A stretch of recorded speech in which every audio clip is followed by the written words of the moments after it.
Hello, I am Antoine Lee. And I'm Pam Lee. We're going to be talking about happiness. But we're going to be talking more than just about the happiness that, the great American dream, right? Everybody wants to be happy, And to feel pursue, good. feel good. We're going to actually be having a new series as we start 2025. We're ending our hiatus where we want to keep these videos coming, where same idea. We would like to do small videos, around 5 minutes each, where you can sit down with your spouse, take out a pen, have a conversation that will be a good conversation starter with some practicals that can be there.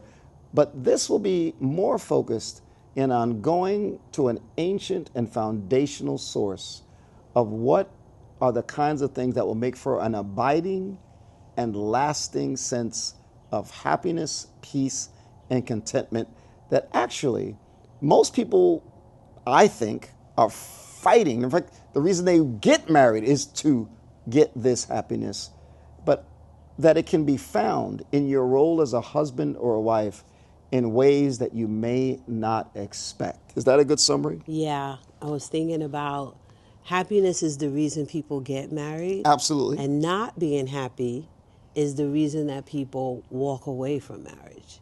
Yep. So going to the ancients and figuring out what does Jesus say it's going to take to be happy in your marriage is foundational. It's foundational. And let's get to first definitions. Happiness can be a trap. If your definition of happiness is the surfacey one, I would like to say, which is the one that's modern, is all of your circumstances are going well. All your ducks are in order. You're healthy physically. Right. Your career is going great and Right. income is steady. Right. Every relationship in your life is going wonderful. You just love everybody, right? And no problems, no conflicts. No and, adversity. and you're just having fun. Yep. You're able to have enough money to have a lot of fun and recreation and trips with no problem. If that's your definition of happiness, that's a trap. If that's your definition of happiness, at some point in time in marriage, you will be unhappy. You will be, I'm going to use harsh words, miserable. There will not be enough love and happiness between you to keep your marriage going. I want to first address, when it comes to what really makes for a lasting and rich and happy marriage, is the ability to understand that happiness has to go beyond circumstances. It's got to deal with inward change and character. It has to deal with values that you hold of what quality of person you want to be.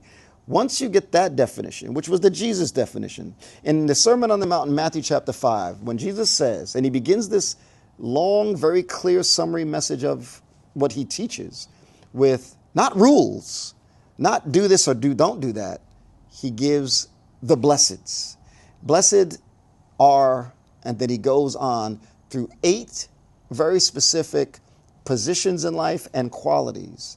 And in those positions in life, the word blessed, in Greek, makarios, which is, if you look it up, you can please look it up. It's the kind of joy that is from outside of you. It's the kind of contentment and well-being that goes beyond circumstances. It's a sense of, even in pagan culture, it was described as the kind of happiness that the divine beings have in the heavens. He's saying you can have that kind of happiness. And then he talks about what it takes to have that. What does it look like?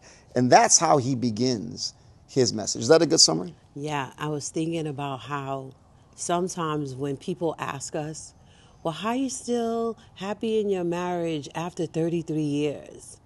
And you say to them, it's because of the blesseds. It's because of what we read in Scripture.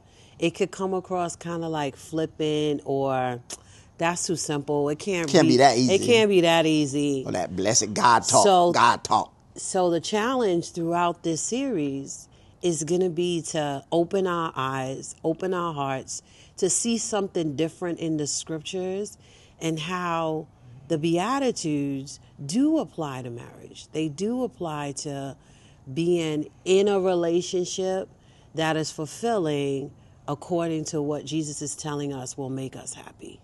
And I want to give you this encouragement.